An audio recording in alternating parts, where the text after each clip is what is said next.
نبی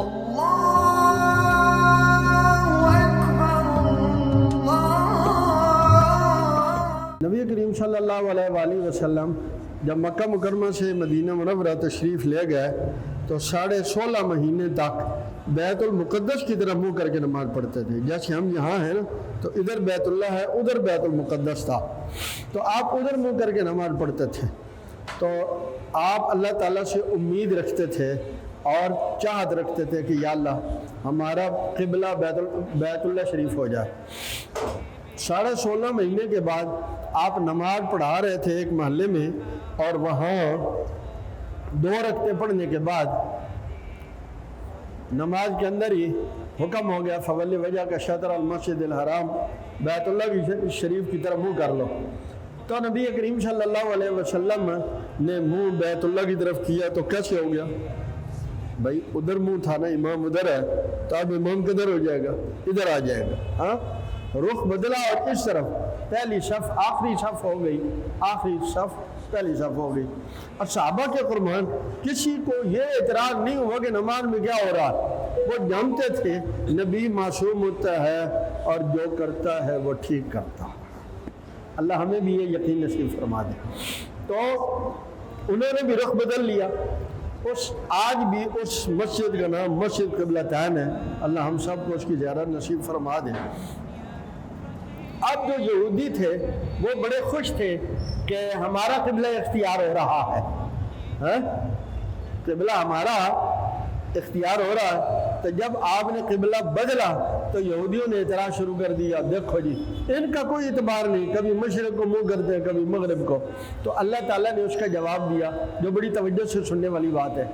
اللہ تعالیٰ نے یہ جواب دیا کہ مشرق کی طرف یا مغرب کی طرف منہ کرنا اصل چیزیں نہیں ہیں، اصل تو اللہ کی فرما برداری ہے.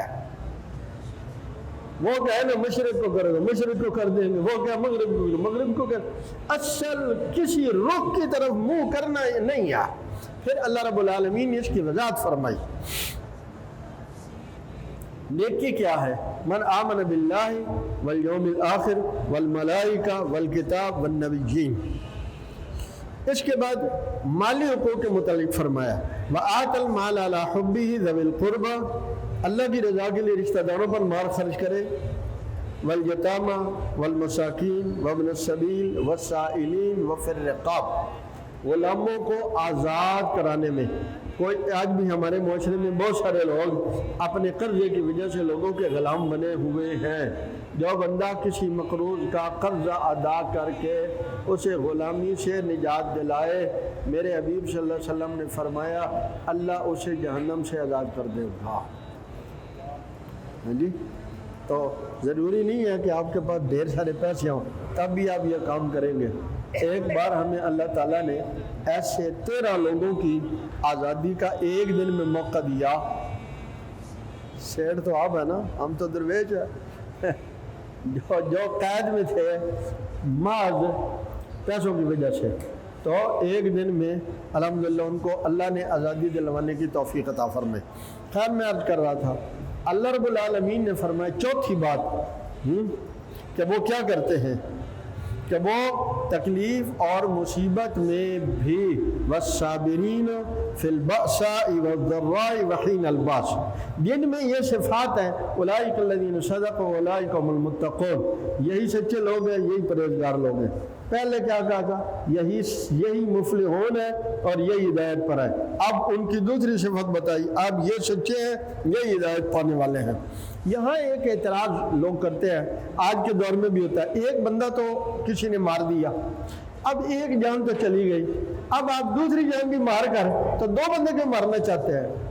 ایسے ہی ہے آج بھی یہی ہے. وہ پیش کیے جاتے ہیں کہ جناب ایک بندہ تو مر گیا، اب آپ دوسرے کو بھی ماریں گے، اس کے بچے تو یتیم ہو گئے، اس کے بھی یتیم کریں گے. اللہ فرماتے ہیں وَلَكُمْ فِي الْقِصَاصِ حَيَاتٌ یا اولی الالباب، عقل والو قصاص میں تمہارے لیے زندگی ہے، قصاص میں تمہارے لیے زندگی ہے. اس کے بعد روزے کا حکم ہے. روزے کے حکم میں 5 باتیں فرمائی. پہلی بات یہ فرمائی روزے فرض ہیں اور چند دن ہیں، جس کا رمضان نصیب ہو جائے وہ روزے رکھے. جو مسافر ہو بیمار ہو تو روزے بعد میں پورے کر لیں، کوئی بات نہیں ہے، روزے بعد میں پورے کر لیں۔ اور فرمایا ہم یہ تمہارے لیے آسانیاں چاہتے ہیں، ہم تمہارے لیے تکلیف نہیں چاہتے۔ پانچویں بات فرمائی میرے حبیب اگر بندے پوچھے نا اللہ کہاں ہے، اللہ کہاں ہے، تو انہیں یہ نہیں کہنا وہ قریب ہے، نہیں کہنا اللہ فرما رہے انی قریب، میں بہت قریب ہوں۔ جب تم پکارتے ہو نا تنہائی میں تو وہاں اور تو کوئی نہیں، کوئی سنے نہ سنے، میں ضرور سن رہا ہوتا ہوں۔ اللہ ہمیں اس کا یقین نصیب فرما دے۔ اس کے بعد اللہ رب العالمین 5 احکامات بیان فرما رہے ہیں۔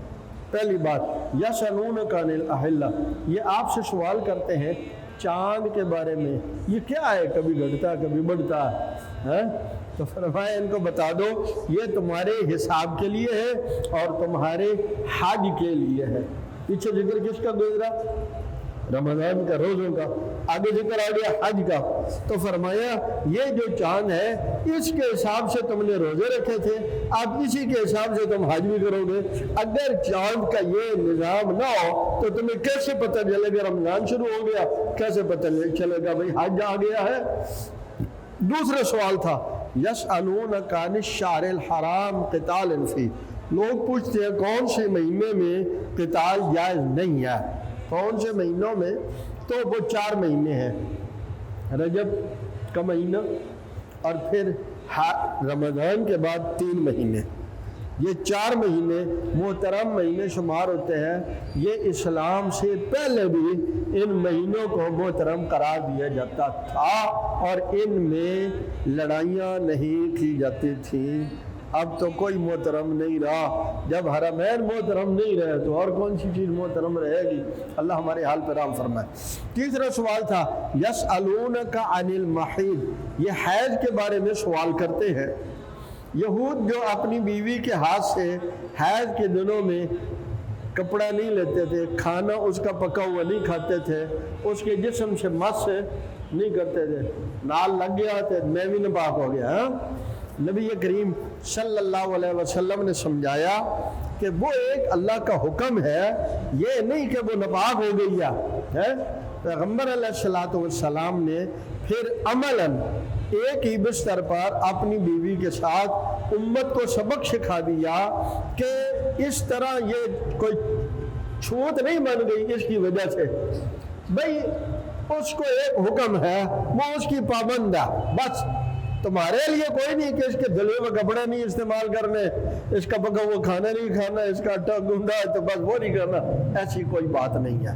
چوتھا سوال تھا لوگ شراب کے متعلق سوال کرتے ہیں، یہ اس وقت کی بات ہے ابھی شراب حرام نہیں ہوئی تھی۔ شراب کے متعلق 3 بتدریج احکامات۔ پہلا سوال یہ تھا شراب کے متعلق سوال کرتے ہیں اللہ اکبر، تو ان کو جواب دو شراب اور جوئے میں نفع بھی ہے اور نقصان بھی ہے، لیکن وَإِسْمُ مَا أَكْبَرُ مِن نَفْعِ مَا، جو گناہ ہے نا نقصان وہ نفع سے زیادہ ہے، تو بہت سے لوگوں نے چھوڑ دی۔ دوسرا حکم آیا جب تم شراب پی لو تو پھر نماز نہ پڑھو۔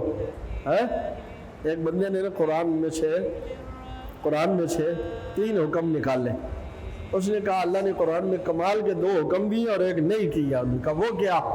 اس نے کہا جو اللہ نے کہا ہے نا یا ایھا الذین آمنوا کلوا واشربوا، ایمان والو کھاؤ پیو، بڑا زبردست حکم ہے۔ دوسرا کون سا اچھا حکم ہے؟ کہتا اللہ نے کہا سیروا فی الارض، زمین میں سیر سپاٹے کرو۔ اچھا بھئی یہ بڑے حکم پسند ہے اس کو۔